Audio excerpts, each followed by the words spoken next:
Okay, right. Are we working? Alright, that's good. I always have to say that because of this camera. First things first, what do I want to say? Because hopefully this is a high viewed video so I can throw this out there. I saw the New Japan Wrestle Kingdom show. Very good show. If you haven't seen it, I recommend you watch it. It's up on Ustream until the 15th of January. One thing that did irk me was that Okada didn't win. I prepped myself to see him win, but excuse me, that's breakfast. One of the reasons why he didn't win is apparently WWE are interested in him, and I'll get this, and I'll say it like this. If Okada goes to WWE, I hope they use him properly and put him with someone like a Paul Heyman who can be his mouthpiece. He's a very talented wrestler. He's 6'3", quite tall, so that works in his advantage, and has really, in the last, I'd say, year and a half, really dedicated himself and changed himself and become an excellent performer and a New Japan headliner.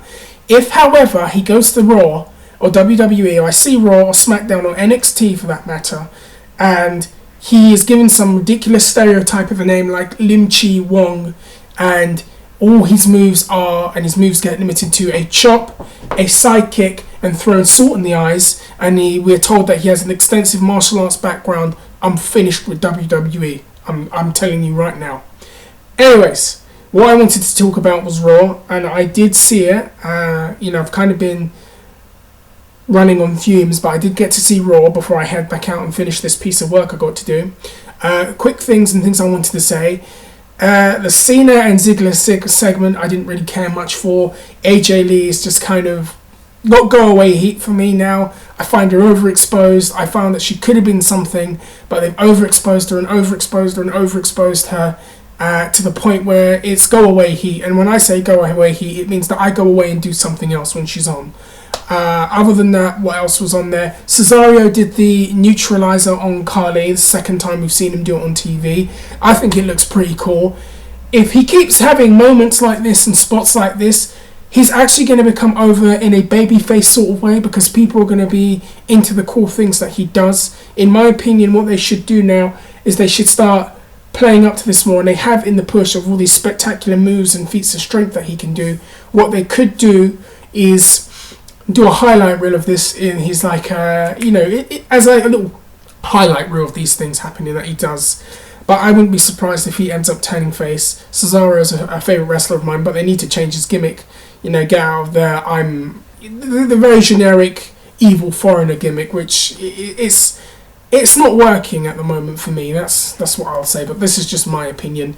Other things, Randy Orton looks like he's turning heel. Thank God. I tell you what, the guy sleepwalks as a babyface right now for me, and I'm not that into him. Anything else that happened? Yeah, of course. What was I going to talk about? The Cena Ziggler match was fine. I've seen them have better matches, by the way. Big E Langston I do like. I like the fact that he's in this group. I think it's a good spot for him. If he lives up to the hype or the perception that people have of him, he could do very, very well, but I think this is a good spot for him to be in. I'm kind of rushing this video, as you can tell. The other thing I wanted to talk about was the TLC match. So happy that CM Punk win, and Mr. GTR texted me and said, thank God for the Shield. No, seriously, thank God for the Shield. And I say the same thing, thank God for the Shield. They get reacted to every time they come on, and I like the way they're presented, and they're not overexposed, which is one of the reasons why they're somewhat working in a lot of ways with fans, and they're catching on, which is something they should have taken note of with AJ Lee, where they've just made her nauseating for me to watch.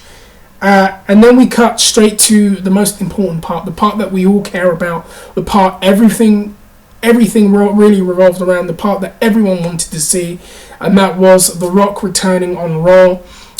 Since the 1000th anniversary show, and CM Punk was out first, cut a very, very good promo talking about how he's fighting the system as a heel, how it's a popularity contest, it's not necessarily about who's the best. Little Jimmy, a fictional character of a delusional wrestler, gets more airtime than Tyson Kidd.